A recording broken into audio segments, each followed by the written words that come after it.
전 세계 1위를 차지하고 있는 비교적 덜 타격을 받을 게 반도체 업종입니다. 그래서 줄여서 팹리스가 하는 거고, 이른바 반도체 그 공급망, 스플라이 체인 측면에서 이제 별 문제는 없습니까? 아니면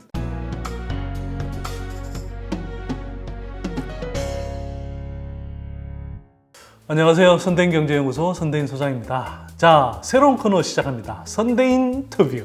선대인 플러스 인터뷰. 선대인 인터뷰의 강소기업 열전 CEO를 만나다 코너를 시작하겠습니다. 오늘 그 첫 번째 시간인데요. 첫 번째 기업, 이 대한민국 강소기업 어디냐? 서플러스 글로벌입니다. 서플러스 글로벌. 대한민국뿐만 아니라 전 세계를 통틀어서 가장 큰 반도체 중고장비 거래업체입니다. 이 분야를 개척하신 서플러스 글로벌의 김정웅 대표님 모셨습니다. 와. 안녕하세요. 네, 서플러스 글로벌의 김정웅 대표입니다. 반갑습니다. 대표님은 제가 그 사이에 여러 번 뵙고요. 워낙 또 이게 글로벌하게 활동을 하셔서 또 사업 자체가 워낙 글로벌하죠. 요즘은 한국에서 꼼짝달싹 못합니다. 오늘 이야기는 좀 크게 두 부분으로 나누면 좋을 것 같습니다. 뭐 아무래도 이제 실물 반도체 업계에 계시니까, 그리고 또 한편 중고 장비 거래를 하면서 전 세계 고객 대부분 반도체 회사들이 고객 아닌가요? 그러니까 제가 보기에는 누구보다 이 지금 반도체의 상황을, 반도체 산업의 상황을 폭넓게 두루두루 잘 이해하고 계시는 분 같거든요. 감사합니다. 그래서 그런 이야기를 좀 궁금해하시는 분들이 많이 있으니까 이야기를 좀 해주시면 좋겠고요. 그 다음에 뭐 이 코너의 취지상 또 그 배경 속에서 서플러스 글로벌이 어떤 활동을 하고 있고, 그래서 이 회사가 얼마나 잘 성장할 수 있는지 좀 설명해 주시면 좋겠습니다. 편하게 좀 생각하고 해주시면 좋을 것 같고요. 서플러스 글로벌이 대략 어떤 회사인지 짧게 좀 말씀 부탁드립니다. 지난 3월 28일 날 설립 20주년이 됐습니다. 그래요? 며칠 안 됐네. 그래서 2000년 3월 28일에 원래는 그 B2B 마켓플레이스 비즈니스 모델로 회사를 설립을 했고요. 당시에 한 23억 정도 투자했고, 또 저도 아파트까지 팔아가지고 원룸으로 옮겨가면서 3년 내에 1조 가치의 회사를 만들겠다고 시작을 했는데, 한 2년 후에는 한 현금이 한 4천만 원까지 떨어졌다가 회사 거의 뭐 문 닫기 직전까지 갔었는데, 뭐를 해볼까 아니면 문을 닫을까 고민을 하다가 투자하신 분들한테 미안해가지고 한 번 더 열심히 해보자. 근데 뭘 할까 고민을 하다가, 당시에 그 한국의 전자산업의 연평균 성장률이 13%, 14%씩 굉장히 빠르게 성장을 했습니다. 전자산업의 서플라이 체인이 좀 비교적 약한 중고 장비에서 기회를 찾자 해서 네트워크 장비, SMT 장비, 그다음에 반도체 장비 이렇게 순차적으로 시장에 진입을 했고요. 지금은 반도체 중고 장비 분야에서 전 세계 1위를 차지하고 있는 지배적인 사업자라고 할 수 있습니다. 근데 아직 이 분야가, 이 섹터가 사실 시장 규모가 그렇게 크지는 않더라고요. 그죠? 굉장히 이게 시장이 이렇게 분산이 많이 됐는데, 원래 다 합치면은 3조에서 6조 규모 정도 되는데요. 한 회사가 시장 큰 파일을 차지하기 굉장히 힘듭니다. 굉장히 다양한 종류의 상품과 서비스들이 나누어져 있어서요. 저희가 이제 1등이라고 얘기하는 분야는 반도체 중고 장비 유통하는 플레이어 중에서 1등이라고 하는 것이고요. 실제 그 메이저 반도 업체인 ASML이나 어플라이드 매티리얼, 램서치 같은 회사들은 중고 장비 사업부가 따로 있습니다. 거기 뭐 한 사업부에서 4, 5천억씩 매출액을 하고 있는데, 저희도 훨씬 규모는 큰데요. 그런 OEM들보다 규모는 작지만은 반도체 중고 장비 유통 면에서는 저희가 전 세계에서 가장 많이 하고 있습니다. 지금 반도체 시장 상황 좀 궁금한데요.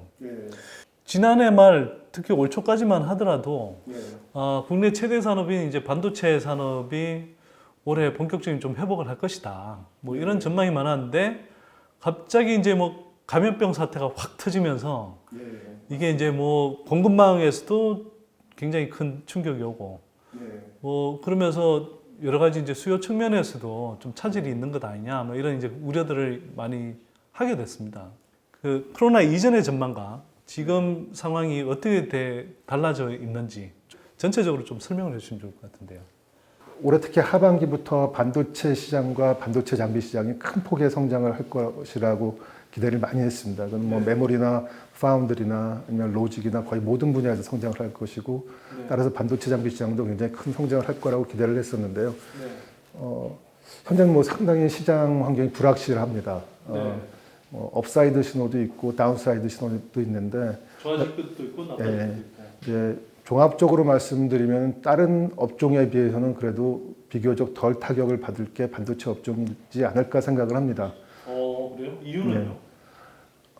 아주 좀 거시적으로 보면은 이번 코로나 사태가 4차 산업혁명이나 뭐 재택근무 같은 반도체의 사용을 더 훨씬 늘리는 추세로 그런 변화를 유도를 할 것 같고요.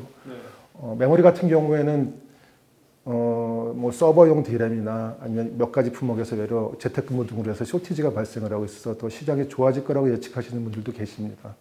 그래요? 네.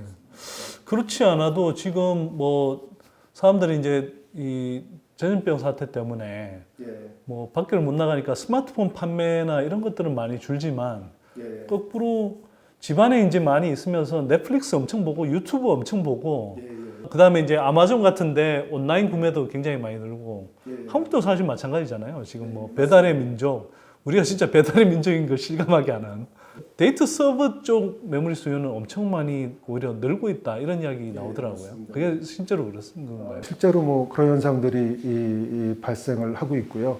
또 반대로 다운사이드 쪽에서 보면은 뭐 저희가 휴대폰이나 PC를 세트라고 표현을 하는데 그 세트의 판매가 올해 상당히 큰 폭으로 줄 것 같습니다. 올해 스마트폰 판매가 전년 대비 한 12% 준다는 예측도 있고요. 또 어떤 분들은 한 15%까지 준다는 예측도 있습니다. 그래서 그런 세트 판매가 어떻게 주냐가 굉장히 또 큰 관건인데, 올해 세트 판매가 상당히 큰 폭으로 줄어들 것 같고, 동시에 현재는 반도체 팹들의 전세적으로 가동률들이 비교적 괜찮습니다. 미국이나 유럽 쪽은 좀 가동률이 떨어지는 편인데, 아시아 쪽, 한국, 중국, 대만, 일본 쪽의 가동률은 그렇게 나쁘지는 않습니다. 그래요? 아직까지는 괜찮은데요. 3, 4분기, 4, 4분기에는 그런 세트 판매가 줄어들므로 인해서 가동률이 상당히 떨어질 거로 예측을 하고 있습니다. 3, 4분기에는 오히려 줄어든다? 예. 그래서 재택근무가 늘어나면은 혜택을 분야도 있지만은 스마트폰이 안 팔리면은 오히려 수요 감소에 직면할 회사들도 꽤 있을 겁니다. 그래서 굉장히 복합적인 신호들이 시장에서 동시에 오고 있습니다. 그러니까 이게 코로나 사태 때문에 상반기에만 안 팔리는 게 아니라 뭐 세트라고 표현하셨지만 스마트폰 같은 경우에 하반기에 출시가 많이 되잖아요. 지금까지 사이클로 보면. 맞습니다. 근데 그 출시가 늦어지거나 또 출시를 하더라도 상대적으로 좀 수요가 덜 붙을 수 있다. 뭐 이런 전망인 건가요? 예, 그렇습니다. 예. 그러면 그 파장이 사실은 상반기에 그치지 않고 하반기까지 넘어가는 게 되는 셈이네요. 그 코로나 사태가 언제 진정이 될 것이냐에 따라 많이 다를 것 같은데요. 한국도 뭐 지금 뭐 3차 피크라는 얘기도 나오고 있고요. 또 미국이나 일본, 유럽 이제 막 발생하기 시작한 국가에서 언제 진정될 것인가는 뭐 지금 누구도 자신 있게 얘기할 사람이 없을 겁니다. 전에 뭐 U자형 회복, 뭐 V자형 회복, L자형 회복 그러는데 뉴욕대 루비니 교수는 뭐 I자형이라고 해서 아주 바로 떨어진다 그런 극단적인 표현까지 나오는데 그런 얘기만 하시던데. 그래서 심장이 덜컹했습니다. 자, 근데 반도체만 좀 국한해 보면 데이터향 수요 때문에 꽤 생각보다 나쁘진 않은 거군요. 메모리 회사 입장에서는 뭐 이렇게 그런 업사이드 측면이 상당히 있고요. 근데 데이터 센터가 굉장히 뭐 수요가 많아진다고 해도 그 혜택을 보는 회사들은 CPU를 만드는 인텔이나 AMD, 그다음에 메모리 회사들 삼성전자, SK하이닉스 같은 굉장히 제한된 회사들이 혜택을 봅니다. 그 외에 뭐 다른 뭐 휴대폰에 관련된 회사나 PC에 관련된 회사들은 숫자적으로 굉장히 많은데 그런 회사들은 거기에 대해서 혜택 볼 게 별로 없습니다. 그러니까 오히려 쪼그라들겠네요. 예, 맞습니다. 뭐 예를 들어서 주식 투자를 하시는 분들이라면, 그러니까 큰 틀에서의 반도체라고 하더라도 데이터향 쪽 뭐 메모리 이 밸류 체인에 있느냐, 아니면 스마트폰이나 이런 쪽 디스플레이 쪽에 있느냐에 따라서 명암이 많이 갈리겠네요. 그럴 것 같습니다. 그렇군요.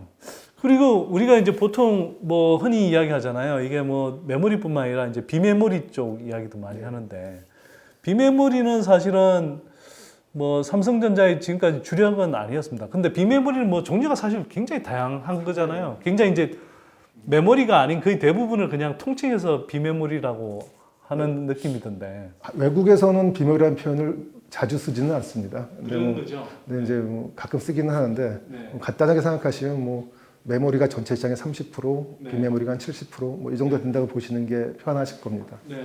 예. 삼성이 비메모리 투자라고 한다고 할 때 주력은 아무래도 파운드리 쪽이었던 것 같거든요. 파운드리가 그나마 이제 비메모리 시장 안에서 어느 정도 이제 사업의 규모가 나오고 또 대만의 TSMC가 거기서는 1등 아닙니까?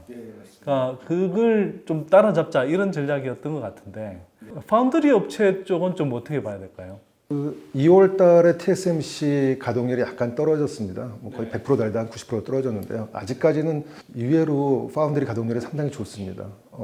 대부분 90% 이상을 달리고 있는 것 같고요. 그게 90% 이상 가동률이? 예. 시장 수요가 어느 정도 받쳐주는 것도 사실인 것 같은데 또 한 측면에서는 이 코로나 사태로 인해서 서플라이 체인에 문제가 생길까봐 재고 확보로 그 세트 업체들, 뭐 휴대폰 회사나 PC 회사들이 먼저 선구매하는 경우도 있는 것 같습니다. 그래서 이게 언제까지 갈지는 모르겠는데 현재 기본적으로 세트 판매가 좀 부진하기 때문에 뭐 3, 4분기에는 팹 가동률들이 전 세계적으로 메모리를 제외한 다른 비메모리 쪽 팹 가동률이 떨어질 가능성이 높다고 보고 있습니다. 그러니까 비메모리 쪽의 가동률이 지금 크게 낮지는 않았지만 이게 혹시나 있을 수 있는 상황에 대비해서 그 최종 이제 고객사들이 선구매하는 수요 때문에 가동률이 상당히 좀 높은 것 같고, 실제로 정말 코로나 사태가 길어지면 그 영향으로 파운드리 쪽은 좀 가동률이 떨어질 수 있다. 떨어질 수 있습니다. 예. 반도체에서 메모리와 비메모리로 크게 나누는데 메모리하고 비메모리를 어떻게 나누며 또 비메모리 안에는 또 어떤 이렇게 그 종류들이 있는지 좀 설명을 해주시면 어떨까요? 이게 이 방송을 보신 분들 중에 또 잘 모를 수도 있으니까.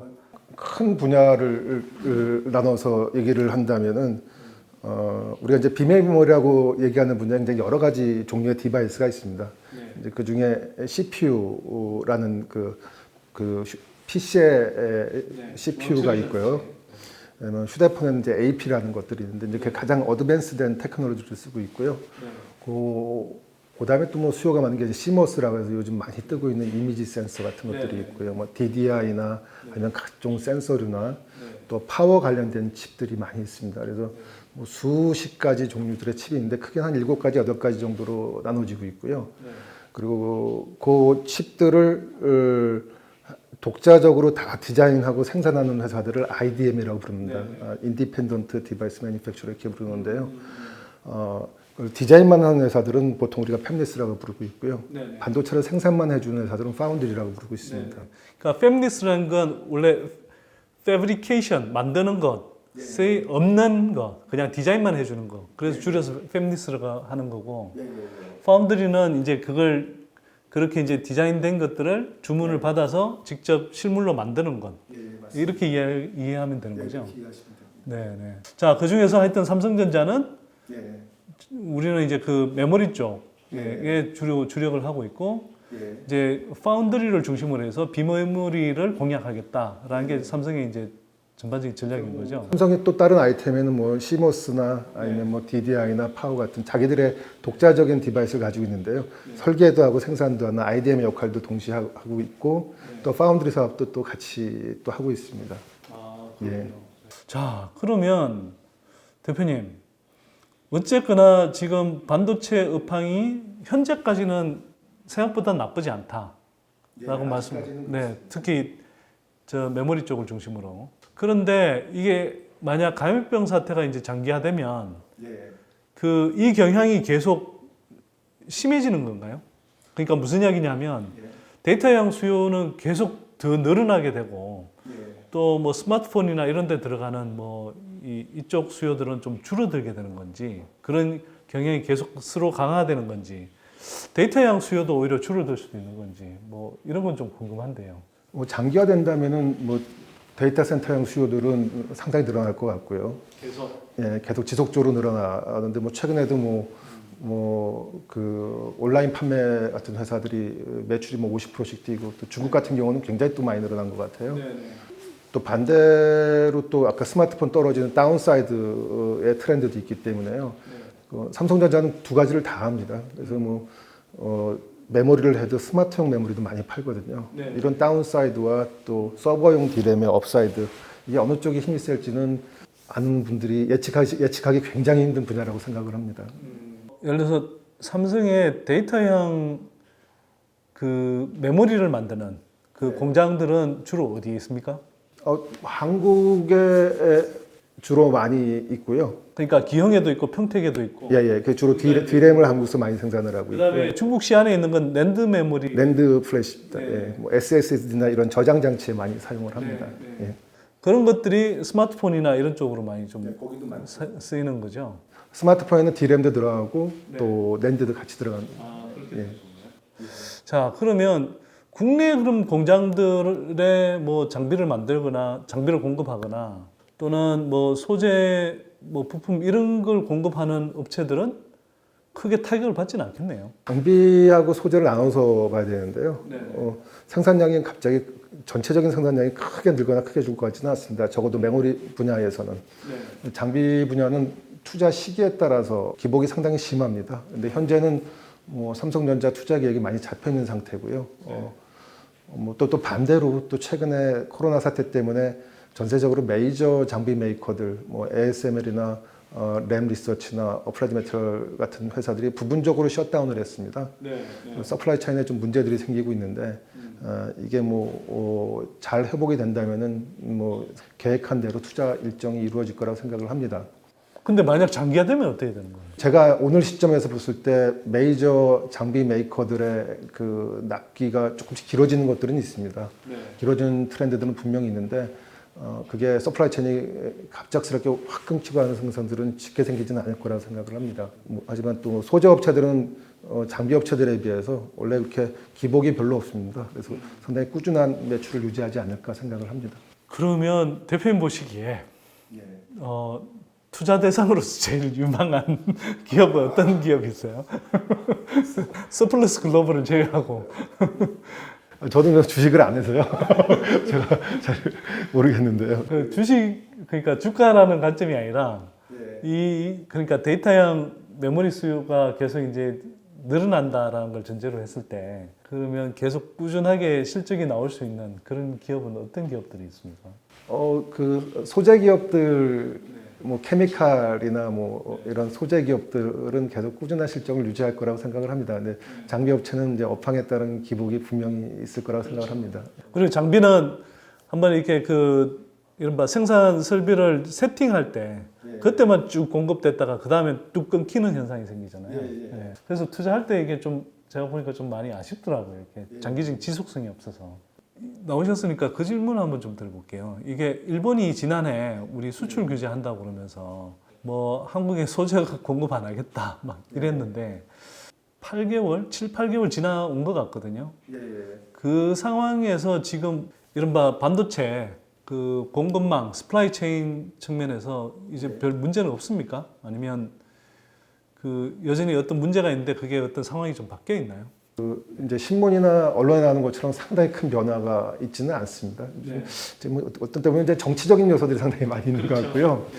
근데 그렇지만은 이제 뭐 그 다변화를 해야겠다는 그런 니즈는 상당히 강해졌고요.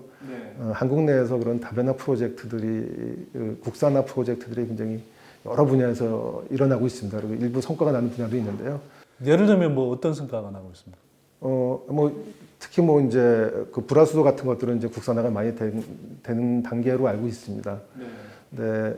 그리고 뭐 다른 분야에서도 좀 한국산으로 되찾는 시도들이 상당히 많이 적극적으로 이루어지고 있습니다. 근데 그런 것들이 굉장히 짧은 시간에 이루어지는 게 아니라 좀 시간이 좀 오래 걸립니다. 그래서 저는 이런 노력들이 단기간에 끝이지 않고 좀 장기적인 노력이 되면은 한국의 이런 반도체 생태계에 굉장히 큰 도움이 될 거라고 기대를 하고 있습니다. 어쨌거나 뭐 전화위복에 좋은 계기가 되긴 한 거군요. 예, 맞습니다. 예. 한동안은 계속 일본의 그런 소재 업체들 소재를 계속 갖다 쓰고 있는 거겠네요. 예, 뭐 당장 바로 국산으로 대체할 수는 없으니까. 예, 그게 한꺼번에 이렇게 막 빠르게 할 수 있는 부분은 아니고요. 네. 탭에서도 어떤 소재나 장비를 채택을 할 때 검증하는 기간이 상당히 많이 필요합니다. 그래서 서플라이 체인을 어떤 좀 변화를 주려면은 굉장히 뭐 5년, 10년 아주 장기적인 목표를 가지고서 아주 끈질기게 추진해야지 할 수 있다고 생각을 합니다. 이게 그게 그렇다면서요. 이게 반도체 이 생산 공정에서 정상적인 제품을 만드는 그런 수율이 안 좋으면 이게 그걸 올리기 위해서 굉장히 하여튼 뭐 상당한 시간도 걸리고 비용도 계속 이제 들여야 되고 또 이게 제대로 안 될 때는 그 공정을 새로 세팅을 해야 되는데 그 비용도 또 만만치 않다면서요. 그러니까 소재를 개발했다고 하더라도 정상적인 수율을 내기 위해서 계속 테스트를 하고 그러면서 이게 튜닝하는 과정이 많이 필요하다고 그러대요. 맞습니다. 작년 1월 달이었던 것 같은데 TSMC에서 어떤 뭐 PR이라는 케미칼 때문에 사고가 발생을 해가지고 몇 조 단위의 손실이 발생을 했거든요. 포토레지스트. 예, 맞습니다. 예. PR. 네. 예, 그래서 어떤 뭐 소재를 하나 잘못 쓸 경우에 뭐 조 단위의 손실이 아주 쉽게 발생할 수 있습니다. 그래서 그런 것도 상당히 조심하기 때문에 아주 빠른 시간에 무슨 혁신적인 소재 변화나 장비의 변화가 이루어지기는 쉽지는 않습니다. 그러니까 그게 새로운 소재가 나왔다 하더라도 예, 기존의 생산 공정에서 잘 들어맞는지 테스트하고 이렇게 하여튼 튜닝하는 과정이 다 필요한 거군요. 자, 그러면 하여튼 뭐 일본 수출 규제에 따른 뭐 타격은 실제로는 없었다 거의 없었고 오히려 국산화의 계기가 됐다. 근데 장기적으로는 일본 소재 업체들 소재를 계속 쓰겠지만 중장기적으로는 점점 국산화로 대체될 수도 있겠다 이런 식. 큰 트렌드가 하나가 분명히 있는 거고요. 앞으로도 계속 또 일본서 사와야 되는 트렌드도 분명히 있습니다. 지금 각국별로 한국하고 일본하고 또는 뭐 독일이라든지 미국이라든지 이런 반도체 산업 생태계에 있어서 서로 역할이 좀 다르죠. 그걸 좀 설명해 주시면 많이 중첩되어 있는데요. 뭐 한국은 이제 뭐 메모리를 많이 만들지만은 소재나 장비에 대해서는 비교적 산업이 좀 작은 규모이고요. 일본은 외려 어떤 반도체 디바이스를 만드는 거는 그렇게 한국에 비해서 요즘 별로 많이 줄어들었고요. 뭐 시모스 같은 소니의 시모스나 도시바의 낸드 같은 게 있지만 그거보단 주로 장비 업체나 소재 업체들이 세계적으로 강하고요. 미국은 또 뭐 펜리스나 아니면 인텔, AMD 같은 CPU나 뭐 이런 쪽이 퀄컴 같은 AP 이런 쪽이 강하고요. 뭐 국가마다 이렇게 분산이 많이 되어 있습니다. 독일도 바스프 같은 이런 뭐 화학 소재 쪽 되게 좀 강하지 않나요? 소재는 전 세계적으로 일본 회사와 독일 회사가 거의 양분해 있다고 보시면 되고 있고요. 무역 그 갈등 때문에 독일 회사들이 오히려 반대급부로 이익을 많이 본 거로 알고 있습니다. 아, 그렇군요. 이렇게 해서 좀 반도체 업황 전반적으로 좀 살펴봤고요. 일본의 수출 규제 여파 뭐 이런 것들도 한 7, 8개월 지난 시점에서 다시 한번 좀 짚어봤습니다. 그래도 생각보다 뭐 특히 한국의 주력인 그 메모리 반도체 쪽이 타격이 크지 않아서 좀 다행이다 싶네요. 그리고 관련한 뭐 삼성전자, SK뿐만 아니라 또 관련한 뭐 소재 장비 업체들 굉장히 많은데 그 업체들이 상대적으로 또 양호한 상태를 유지할 수 있다고 생각하니 또 그나마 좀 다행이다 이런 생각이 많이 듭니다.